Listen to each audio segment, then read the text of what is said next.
When a UK police officer seized a Cybertruck near Manchester last month, the electric vehicle world was shocked. But what's truly fascinating here is that this wasn't just a case of bad paperwork or an administrative slip-up. After spending years studying EV regulations, I can tell you this isn't your typical Cybertruck controversy. This is about some fundamental engineering decisions that have made Tesla's latest creation technically illegal on British roads. Before we dive into the details, here's a mind-blowing number. The Cybertruck weighs in at a massive 6,898 pounds. That's not just heavy, it's too heavy for most UK drivers to legally operate it. And that's just the start of the issues. Now, I know what you're thinking. Surely Tesla can just make adjustments to fix this? If only it were that simple. The real story here is far more intriguing. We're talking about 5 major engineering choices that clash directly with UK safety standards. And what Tesla's VP said about the steel they used?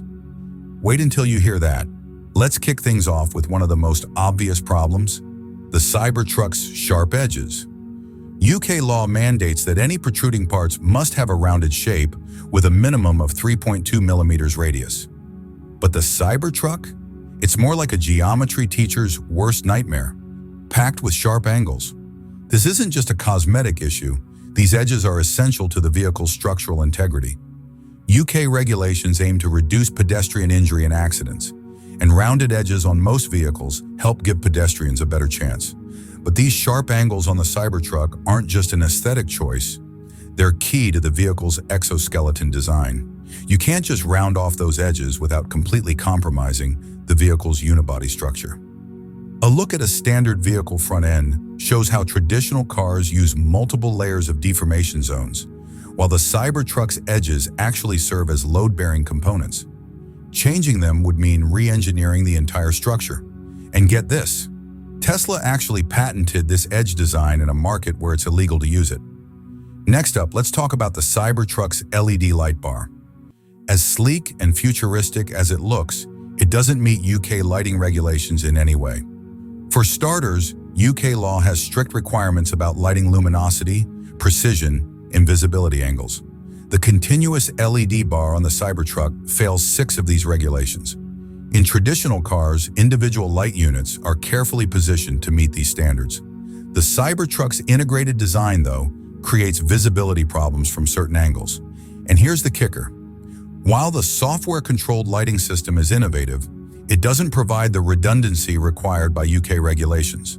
So if the system fails, you're essentially driving in the dark.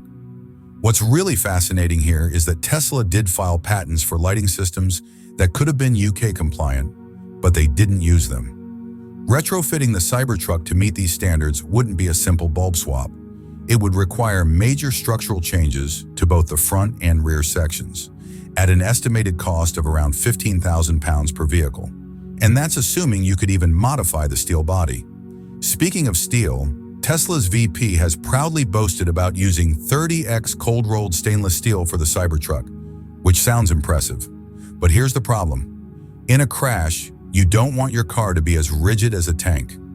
Normal car bodies are designed to crumple and absorb impact energy. But Tesla's 30x steel is about 3 times harder than regular automotive steel, which creates a major safety concern in the UK. In short, the steel used in the Cybertruck might make it tougher, but it also makes it potentially more dangerous in an accident. So here's the question. Should automakers have the freedom to push the boundaries of design, or should safety regulations always come first? Let me know what you think in the comments below. And if you have any thoughts or experiences with vehicle safety features, I'd love to hear them too. Check out this demonstration of the Cybertruck's crash tests. Its rigid structure might not be all it's cracked up to be. Standard automotive steel is designed to deform under pressure, helping absorb crash energy. But the Cybertruck's steel is built to resist deformation until it reaches catastrophic failure. In crash test terms, this means it doesn't absorb energy. It redirects it straight to the passenger compartment. The issue is that UK safety regulations have very specific guidelines for how a vehicle should react in a collision, based on decades of research. The Cybertruck's exoskeleton design essentially disregards these rules. And here's the kicker. Tesla knows this. But between you and me, I don't think they ever intended to market the Cybertruck in the UK. Internal documents show that they considered using a more UK-compliant steel, but rejected it for aesthetic reasons. They didn't just want a strong material, they wanted to make a bold statement.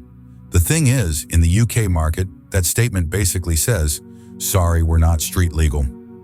Now about that weight I mentioned earlier, the Cybertruck weighs 6,898 pounds, 3.1 tons. If you passed your UK driving test after 1997, you need a special license to drive anything over 3.5 tons. So you might be thinking, 3.1 tons is under the limit, right? Well, that's before you add passengers and cargo to that massive steel frame. One family trip to Cornwall, and you might be driving illegally. Now let's talk about the Cybertruck's power. It can go from 0 to 60 miles per hour in 2.6 seconds. That's supercar territory, but in a vehicle that weighs more than 2 Honda Civics combined. The NTSB chair, Jennifer Homendy, once said that the Cybertruck, with its 6,000 pounds of steel, has no business going a quarter mile in under 11 seconds. Consider this. The average UK road lane is about 3 meters wide, and the Cybertruck is 2.2 meters wide. So for those of you who enjoy math, that leaves just 40 centimeters of clearance on either side. Now imagine that mass speeding through our historic town centers. Finally, let's talk about crumple zones. Traditional cars are designed with crumple zones, areas that deform between 70 to 100 millimeters during a crash. But the Cybertruck's exoskeleton design changes this safety principle entirely. Take a look at a standard vehicle crash test and see how the front end collapses progressively. That's by design, to absorb energy and protect passengers. In the Cybertruck's tests, you'll notice the rigid body doesn't collapse. Instead, the impact forces are transferred differently, like turning a crash cushion into a battering ram. Here's what really keeps safety engineers up at night. It's not just the safety of the Cybertruck's occupants. Imagine what happens when that 3.1-ton rigid structure impacts a standard UK vehicle. European vehicle standards are based on decades of research and thousands of crash tests, all focused on ensuring mutual compatibility between vehicles. When the Cybertruck collides with a UK vehicle, its mass and rigidity create forces up to 50% higher than typical vehicle-to-vehicle collisions. So here's the question. When does innovation in vehicles cross the line between impressive and irresponsible? I'm a big fan of the Cybertruck, but I'd love to know what you think. Have you ever come across a vehicle you felt was unsafe for UK roads? Let me know in the comments. Here's a quick stat. Tesla currently holds about 10 to 12% of the UK EV market. But this whole situation with the Cybertruck isn't just a PR disaster. It's a calculated market decision, in my opinion. The UK's EV market grew 31% last year, with over 320,000 new registrations. But here's the twist. Pickup trucks make up less than 1% of all vehicle sales in the UK. It's not Texas or Australia.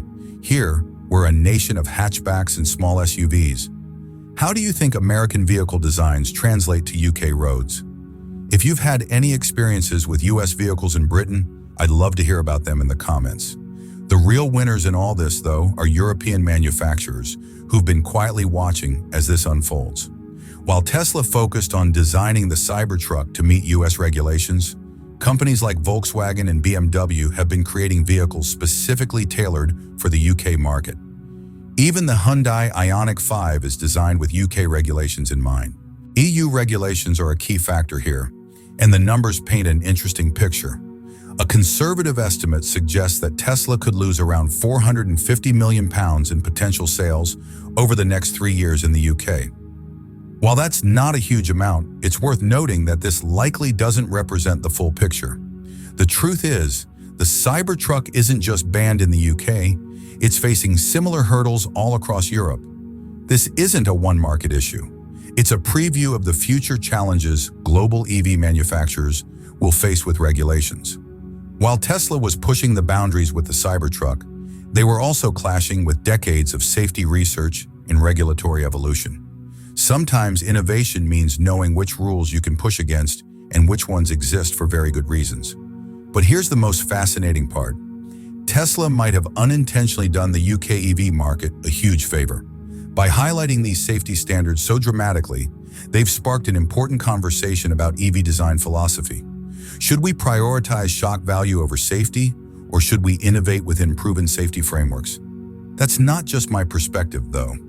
I'd love to hear what you think. The Cybertruck isn't just a vehicle, it's a wake-up call for the entire industry. And maybe, just maybe, that's more valuable than another electric pickup on British roads. Now, I have to say, I'm a huge fan of the Cybertruck. I'm a Tesla shareholder and love Tesla's cars. But let's be honest, the Cybertruck wasn't designed for UK roads. It's made for US, Australian, and possibly Canadian roads, but not for the tight streets here in the UK. I have no issue if someone wants to import one and make the necessary modifications to fit our roads. It's their money, after all. I actually know someone, Yanni, who bought one and is trying to rebuild it for UK roads. It's an interesting project, and I'll leave a link to one of his videos if you want to check it out. If you want to stay ahead of the EV curve, every day I send out a detailed analysis of the week's biggest developments in the electric vehicle world, from breakthrough technical innovations to the latest market trends. Next-Gen Theories Weekly brings you the insights you need straight to your inbox.